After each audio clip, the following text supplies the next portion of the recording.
Жарық барлықтарыңызға каналыма қош келдіңіздер. Мен кешкі ауызашарға осындай маклюба жасадым. Сіздерге бөлісе отырайын.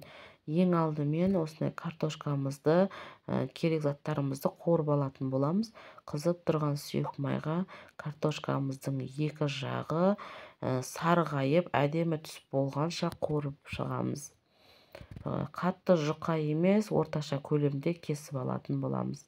Сіздер егер көпшілік болсаңыздар, көптеу етіп жасасаңыздар болады. Мен осы жерде маған бір үлкен картошка ғана кетті. Енді келесі сәбізімізді қуырып аламыз. Сәбізіміз менде аздау болып қалды. Негізі сәбізіміз сәл көптеу болса, ол да әдемі көрініп тұрады. Сондықтан көптеу етіп салыңыздар. Енді осыны да осылай сарғайтып қуырып алдық. Оны да сұйық майдан сырқып алатын боламыз. Келесі біз етімізді қуырып алатын боламыз. Мен ешқандай тұз қоспадым, өйткені етім менде тұздалып тұрғандықтан қоспадым. Осы сұйық майға жақсылап әдемі болып түс береді. Соған дейін қуырып аласыздар.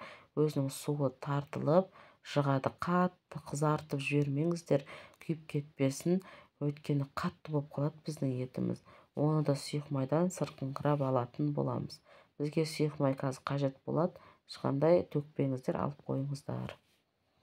Енді кез келген үйіңізде қазан немесе осындай кастрөл болса, оған кез келгенге жасай беруге болады. Мен осындай астынан пиязды турап салатын боламын. Енді әркім әртүрлі жасап жатады. Мен осылай жасап жаттым. Менің өзімнің әдісім, сіздерге бөлістім. Енді үстінен осындай картошкамызды, сәбізімізді бәрін жайып шығатын боламыз. Осылардың үстінен мен аздап қана тұз септім, көп сеппедім. Келесі біз күрішімізді салатын боламыз. Жақсылап жуып тазалап алдым. Кейбір адамдар енді қуырып та жатады.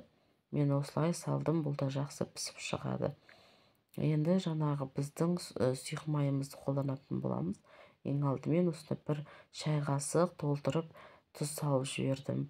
Осы сұйық майдан азғантай бөлігін құйсаңыздар, біздің күрішіміз шашырап, жабыспай дәмді болып шығады. Енді үстінен суын да құйып алдым. Осылай күрішіміз батып тұратындай су құйып аласыздар. Орташа отта қайнаған соң жарты сағатта пісірсеңіздер демдеп піседі. Қақпағын жауып қоямыз. Біздің маклюбамыз пісті. Енді осыны үлкендеу табағымызға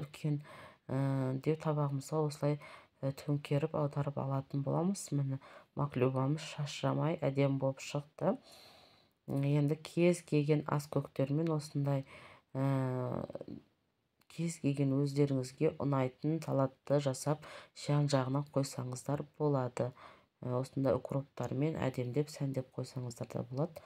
Айран өздеріңіздің қалауларыңыз бойынша қосасыздар. Каналымды қолдап тіркеліп кетіңіздер. Ас болсын сіздерге. Рахмет.